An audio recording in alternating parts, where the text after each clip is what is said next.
sholat fardunya atau sholat wajibnya. Liman sya'a, bagi siapa yang mau. Kalau sudah ada kalimat liman sya'a, itu tandanya nggak wajib. Bagi siapa yang mau, sepatutnya antara adzan dan qomat terlebih dahulu dilaksanakan sholat sunnah. Rawahul Bukhari wa Muslim. Hadis ini adalah hadis yang sahih, yang sama-sama diriwayatkan baik oleh Al-Imam Al-Bukhari dan juga Al-Imam Muslim. Baik. Dalam satu hadis Rasulullah sallallahu alaihi wasallam pernah bersabda, "Ma u'tiya 'abdun ata'an." Tidak seorang hamba itu pernah diberi satu pemberian anugerah dari Allah Subhanahu wa taala khairam min ayyu'dzana lahu fi rak'atain yusallihima. Lebih baik daripada 2 rakaat yang Allah berikan izin buat kita untuk melaksanakannya. Tidak ada pemberian dari Allah yang lebih afdal daripada 2 rakaat yang mana kita diberi izin oleh Allah Subhanahu wa taala untuk melaksanakannya. Salat ini kan hadrah rabbaniyah, hadrah ilahiyah. Salat ini betul-betul kita menghadap kepada Allah Subhanahu wa taala. Maka merupakan satu kehormatan buat kita kapan kita ketuk pintunya Allah, Allah buka. Kalau kita datang ke istana presiden belum tentu diterima gitu. Tapi kapan Allah kasih izin kepada kita untuk melaksanakan 2 rakaat, Allah terima. Itu tanda bahwa bagaimana manusia yang hina seperti kita. Tapi kapan kita butuh kepada Allah Subhanahu wa taala, enggak pernah Allah tutup pintu taubatnya buat kita, pintu rahmatnya, pintu ridhonya buat kita. Cukup 2 rakaat saja, betul-betul saat itu kita ada dalam hadratnya Allah Subhanahu wa taala. Nah, karena itu Al-Imam Muhammad bin Sirin pernah mengatakan begini, "Lau khuyyirtu bainar rak'atain wa bainal jannah." Kalau seandainya aku disuruh milih, enak mana 2 rakaat apa surga? Lakhtaratur rak'atain alal jannah. Aku niscaya akan katakan lebih enak 2 rakaat daripada surga. Aku lebih memilih 2 rakaat daripada surga. Kenapa? Karena 2 rakaat itu ada ridhonya Allah. Tapi surga itu kan kepuasan kita. Masa kita menomorsatukan kepuasannya kita, menomorduakan ridhonya Allah Subhanahu wa taala? Maka sepatutnya buat seorang hamba menomorsatukan daripada ridhonya Allah, daripada kepuasan pribadi. Surga itu kan hajatnya kita. Tapi kalau sholat itu kan perintahnya Allah Subhanahu wa taala. Tidak ada ibadah lebih afdal daripada sholat. Khilaf ya sebetulnya di antara ulama, ibadah yang paling afdal itu apa sih? Tapi banyak ulama yang berpendapat ibadah yang paling afdal itu sholat. Diceritakan bahwa Allah Subhanahu wa taala itu setelah menciptakan 7 lapis langit, maka Allah buat penuh 7 lapis langit itu dengan para malaikat. Dan Allah perintahkan mereka semuanya untuk melakukan gerakan-gerakan sholat. Tidak sesaat pun kecuali mereka semuanya taat kepada Allah Subhanahu wa taala. Enggak capek, enggak ngantuk, enggak malas, enggak bosan, enggak jenuh, enggak makan, enggak minum, enggak tidur. Para malaikat salat di setiap lapis langit. Ada di antara lapisan langit yang para malaikat memenuhinya dalam keadaan diam. Ada lapisan langit berikutnya yang Allah perintahkan malaikat yang ada di dalamnya untuk rukuk terus. Sampai kapan? Sampai kiamat. Ada yang sujud terus sampai kiamat. Ada yang bertasbih subhana rabbiyal azim wa bihamdi, subhana rabbiyal a'la wa bihamdi. Ada yang beristighfar, rabbighfirli warhamni wajburni warfa'ni warzuqni wahdini wa'afini wa'fu anni. Ada yang sujud dan seterusnya dan seterusnya. Ini gambaran bahwa paling afdolnya ibadah itu adalah sholat. Mau sholat sunnah ataupun sholat wajib. Tidak menutup kemungkinan yang menyelamatkan kita nanti di akhirat adalah sholat sunnahnya kita, bukan sholat wajibnya kita. Tidak menutup kemungkinan. Ya belum tentu, tapi bisa jadi. Kenapa? Sholat wajibnya kita terpaksa. Tapi kalau sholat sunnahnya kita kan ngapain terpaksa? Oh enggak, dilakoni juga apa-apa. Tapi kalau kita ngelakoni berarti memang kita senang dengan ibadah tadi itu. Kita rela, kita sudi melaksanakannya. Tanda bahwa kita ini berharap pahala, berharap ridho, berharap ampunan, berharap rahmat dari Allah Subhanahu wa taala, berharap surga dan seterusnya. Tapi kalau ibadah sholat ini kadang-kadang yang wajib, yang fardu, terpaksa, formalitas, cuma sekedar menggugurkan kewajiban, selesai. Mungkin yang menyelamatkan kita tarawihnya kita yang 20 rakaat itu. Enggak wajib kok. Mungkin yang menyelamatkan kita sholat rawatibnya kita itu. Gak beli apa dia, enggak wajib kok. Kok dilakoni? Apa berarti tujuannya kalau bukan karena pahala, ampunan, rahmat dari Allah Subhanahu wa taala? Malah dalam kitab Mukasyafatul Qulub, dalam kitab Irsyadul Ibad dikatakan begini. Wa innal birra la yudharru fawqa ra'sil 'abd maka nafis shalah. Yang namanya kebaikan itu sepanjang salat Allah tabur ada di kepala seorang hamba. Mulai dari awal takbir sampai akhir salam Allah tabur terus. Wa ma tagarraba 'abdun ila Allah azza wa jalla bi afdhala mimma kharaja min. Tidak ada seorang hamba dalam rangka bertaqarrub ila Allah, mendekatkan diri kepada Allah Subhanahu wa taala lebih afdal daripada apa yang keluar daripada salatnya. Artinya apa? Kayaumi waladatuhummu. Dia mendapatkan ampunan dari Allah Subhanahu wa taala seolah-olah seperti bayi yang baru keluar dari rahim ibunya, bersih suci. Ada kenikmatan lebih nikmat daripada itu. Salat itu mendekatkan diri kepada Allah dengan sesuatu yang paling afdal. Salat itu ibadahnya malaikat. Salat itu adalah ibadah yang Allah perintah langsung kepada Rasulullah SAW di Sidratul Muntaha dalam peristiwa Isra dan Mi'raj. Tanpa perantara Jibril. Allah perintah puasa, zakat, haji atau yang lain, Allah jadikan Jibril sebagai perantara wahyu. Tapi untuk salat, ya memang salat 5 waktu. Memang perintah yang ketika diterima oleh Rasulullah SAW salat 5 waktu ketika Isra dan Mi'raj. Tapi itu juga sekaligus menjadi dasar bahwa paling afdolnya ibadah sholat. Mau sholat wajib, mau sholat sunnah. Karena itu dalam kitab Umdah dikatakan afdolul ibadatil badan, paling afdolnya ibadah badan, paling afdolnya ibadah badan itu sholat. Maka ibadah sunnah yang paling afdol ya sholat. Paling afdolnya ibadah wajib, sholat wajib. Paling afdolnya ibadah sunnah ya sholat sunnah. Jelas ya? Karena itu nggak ada aulia kecuali mereka nggak cukup hanya dengan sholat wajib. Karena mereka tahu sholat mau yang wajib mau yang sunnah ini nikmat, sehingga mereka nikmati. Kerasan mereka betah dengan sholat itu betah. Salam bukan tidur, salam sholat lagi. Salam bukan capek, setelah salam tambah semangat. Wa ju'ilat qurratu aini fis shalah. Lihat bagaimana Rasulullah SAW. Allah jadikan sebagai penghibur, pelipur laraku, penghening mataku itu adalah sholat. Rasulullah itu kalau sumpah nyuruh Bilal untuk cepat-cepat azan dan qomat. Kemudian apa? Sholat. Arihna biha ya Bilal, buat aku seneng wahai Bilal. Dengan apa? Dengan sholat. Kalau kita kan dengar azan malah sumpah. Perasaan tas azan, ya azan mana? Coba kalau kita dipanggil presiden, baru keluar dipanggil lagi, gimana? Wah seneng, masuk dari kayak duit. Baru keluar dari istana, dipanggil lagi. Lah, aku sih tak celuk presiden, masa gitu? Baru keluar, dipanggil lagi, nggak seneng kita, siap. Pelayon mungkin kita sampai kesandung, saking senengi. Disuruh sholat, hayya ala sholat, hayya ala falah, azan mana? Hampir keliru ah. Enggak, kupingnya kamu yang keliru. Paham ya? Ya Allah. Nah, karena itu mungkin ibadah sunnahnya kita itu yang menjadi penyelamat kita, penolong kita nanti ada di akhirat. Nah, kemudian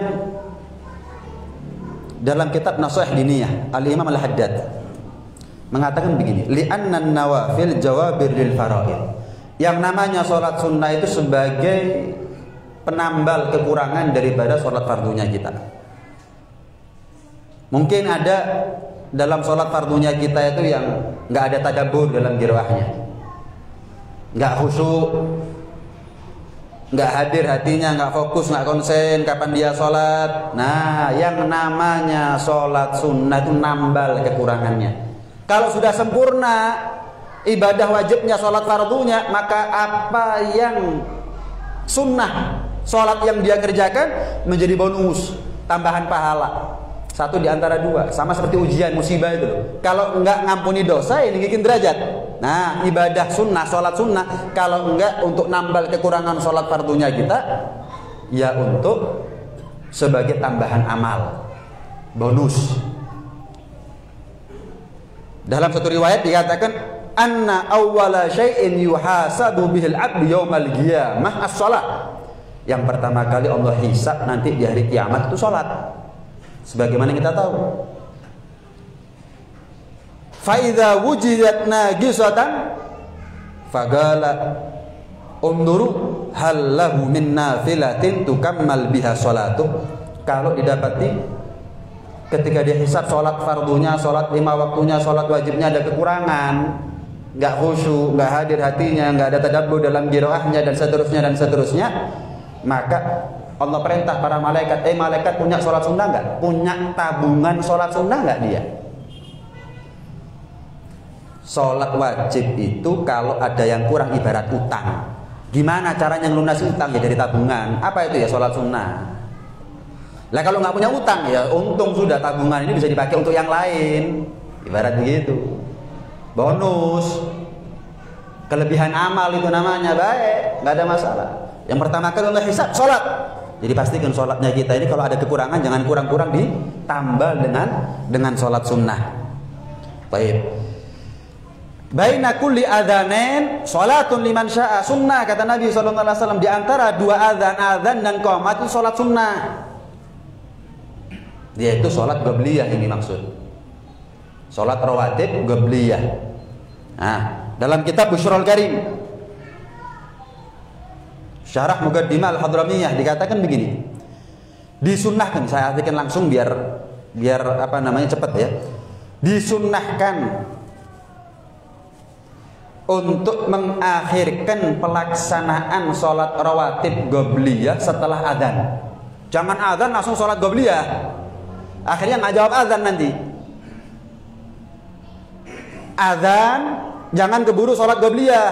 Dengarkan adzan, jawab doa selain baru sholat qabliyah. Sholat qabliyah itu masuk waktunya kapan? Mulai dari awal waktu.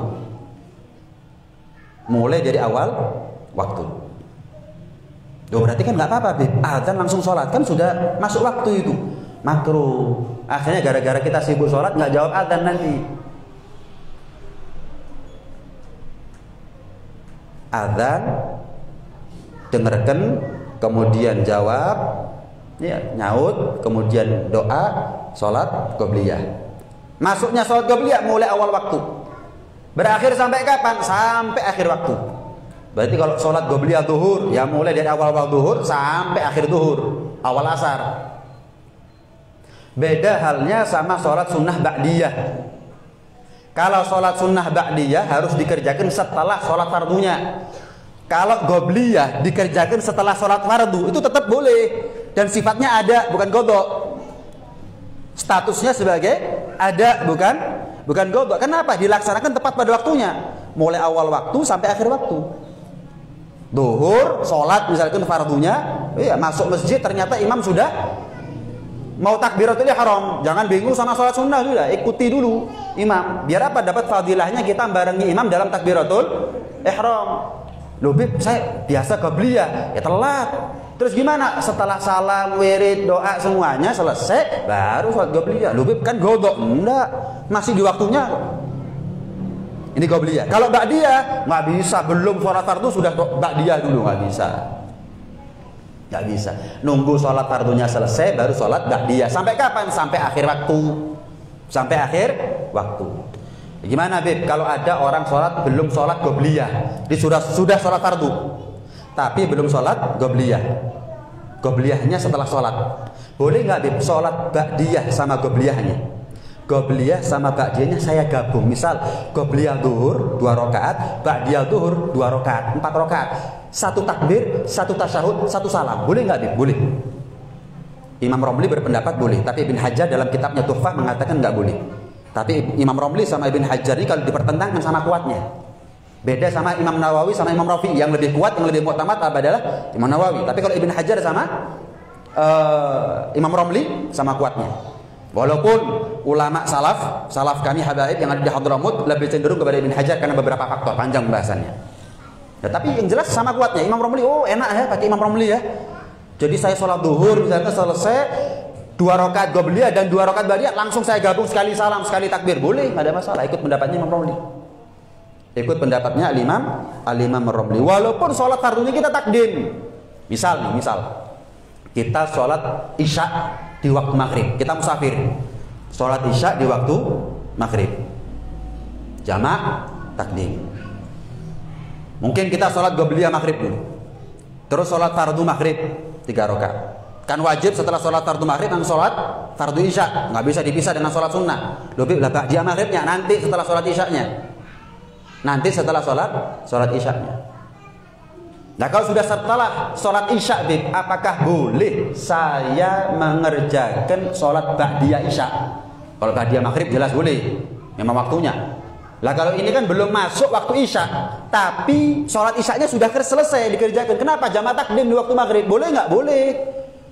Kan ba'da fi'lis sholat, setelah mengerjakan sholat fardunya, masuklah waktu pelaksanaan sholat ba'diyahnya. Sampai kapan? Bukan sampai isya, sampai akhir waktu isya. Kapan berarti? Subuh.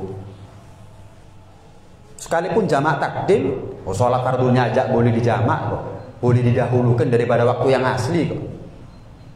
Apalagi sholat ba'diyahnya, sholat sunnahnya boleh dikerjakan, nggak ada masalah. Nah, kemudian masih dalam ini sholat sunnah, kita bahas satu-satu sekarang. Sholat sunnah 2 rakaat qobliyah subuh, rakaatal fajri khairun minad dunya wa ma fiha. 2 rakaat sholat fajar itu lebih baik daripada dunia beserta isinya. Jadi kalau mau jadi orang kaya itu jangan jadi orang kaya apa yang dinilai oleh manusia, jadilah orang kaya apa yang dinilai oleh Allah Subhanahu wa taala. Lek nuruti menungso, pengen jadi wong sugih, di atasnya kita ada lagi, di atas kita ada lagi. Naik turun, sugih kena corona, siji urusannya. Gulung gumbing, bangkrut, pecat sana, pecat sini, PHK sana, PHK sini. Kekayaan dunia. Tapi kalau kekayaan akhirat cukup 2 rakaat qobliyah subuh, sholat sunnah fajar, lebih baik daripada dunia beserta ini. Berarti ngejar akhirat itu lebih gampang kan daripada ngejar dunia. Lah kok akeh sing luwih golek sing soro ki apa? Cari pahala itu lebih gampang daripada cari dunia. Dan jelas kalau kita ditanya yang mana yang lebih penting, pahala apa dunia? Oh, pahala. Tapi kenapa yang dicari apa yang bukan lebih penting lebih soro? Kan aneh. Cari pahala itu lebih penting daripada cari dunia. Kenapa banyak yang cari dunia padahal nggak terlalu penting dibandingkan pahala? Cari dunia itu susah, soro. Cari pahala itu gampang. Kenapa cari yang soro sampai lupa cari yang gampang? Sibuk nggak pernah sholat sunnah. Kan aneh. Emangnya sekaya-kayanya dia bisa khairun minad dunya? Sekaya-kayanya orang ada yang memiliki dunia beserta isinya adalah miliknya saya. Kalian ini semuanya budaknya saya. Ikan di lautan manapun punya saya. Kayu dimanapun, batu bara dimanapun, emas dimanapun punya saya. Ada. Cukup 2 rakaat lebih baik daripada sunnah. Bukan sebanding. Khairun minad dunya wa ma fiha. Lah kalau cukup 2 rakaat, kita bisa mendapatkan pahala yang lebih baik daripada dunia, lebih berat daripada dunia beserta isinya, lebih banyak daripada dunia beserta isinya. Saya mau tanya, dunia itu sebetulnya kecil apa banyak? Apa gede? Sedikit apa banyak? Dunia itu sedikit apa banyak? Sedikit.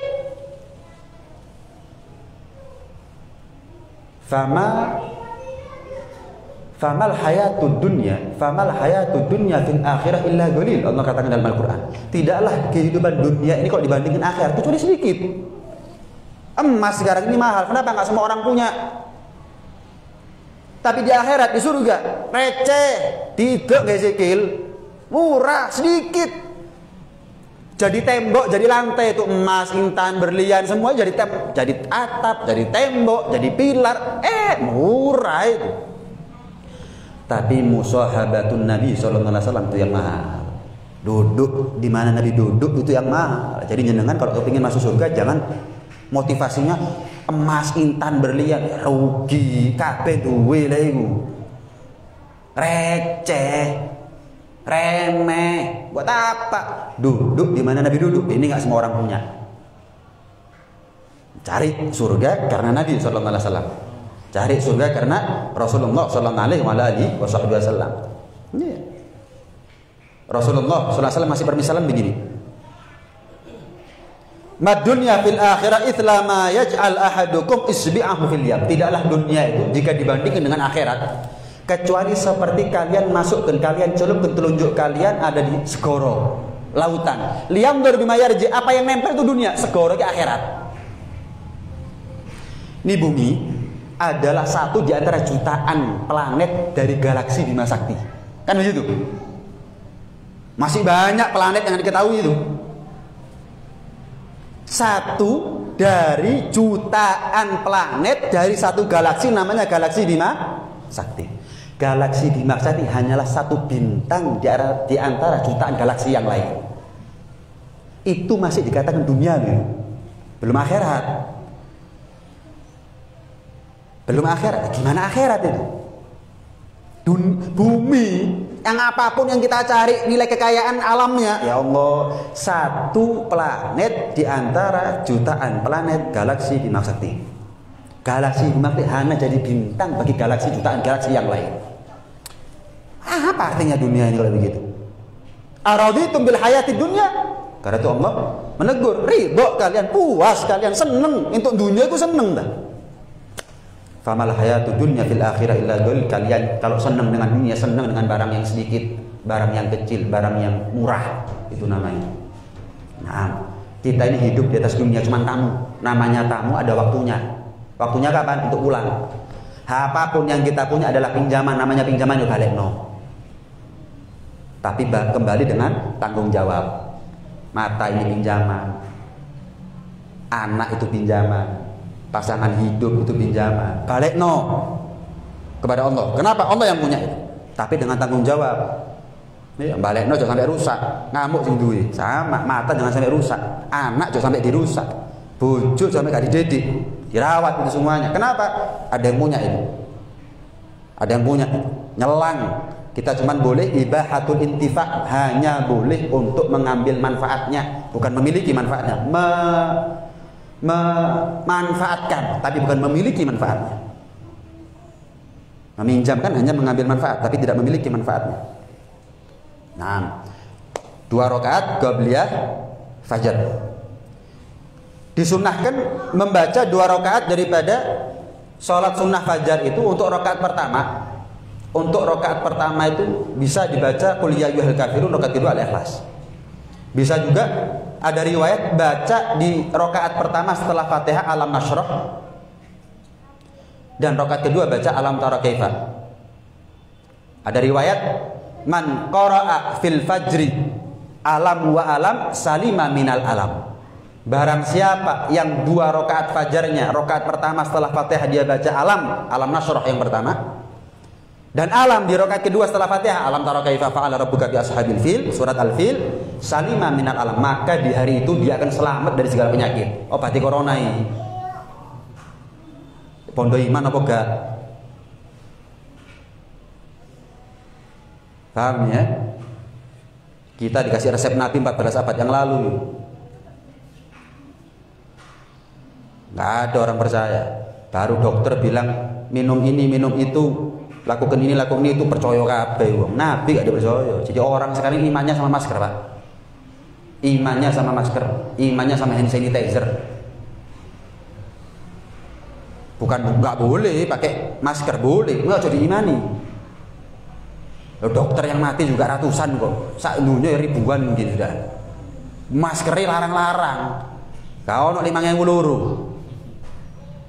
Larang-larang APD jangkep lengkap mati kok. Jangan diimani dipakai. Iya, ikhtiar zahir.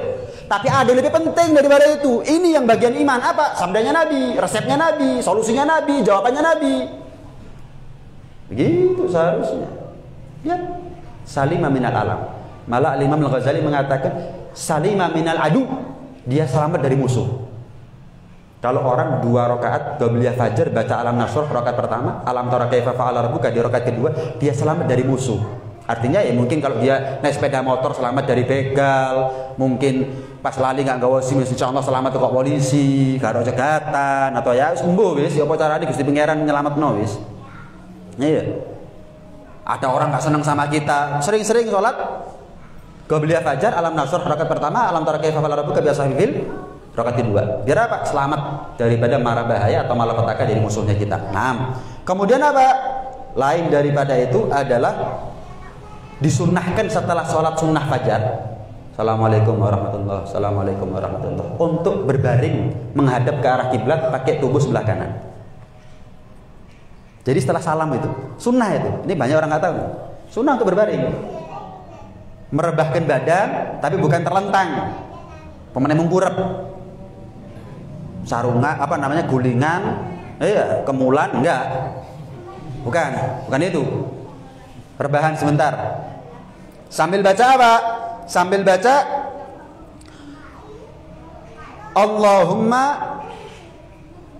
Allahumma Rabba Jibril wa Mikail wa Israfil wa Izrail Muhammad sallallahu alaihi wasallam ajirni minan nar.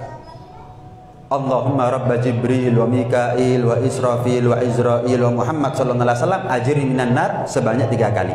Jadi sambil rebahan sebentar, kemudian bangun Allahumma Rabba Jibril wa Mikail wa Israfil wa Izrail wa Muhammad sallallahu alaihi wasallam ajirna minan nar. Ada riwayat yang lain yang mengatakan apa? Baca doanya adalah Allahumma inna nas'aluka ilman nafi'a wa rizqan wasi'a wa amalan mutaqabbala. Ini yang gampang ini. Kenapa? Hafal. Diamalkan. Ada khilaf di antara ulama. Ada yang mengatakan setelah salam 2 rakaat fajar kan duduk masih belum rebahan, baca doa tadi itu. Ada khilaf yang mengatakan baca doanya setelah rebahan.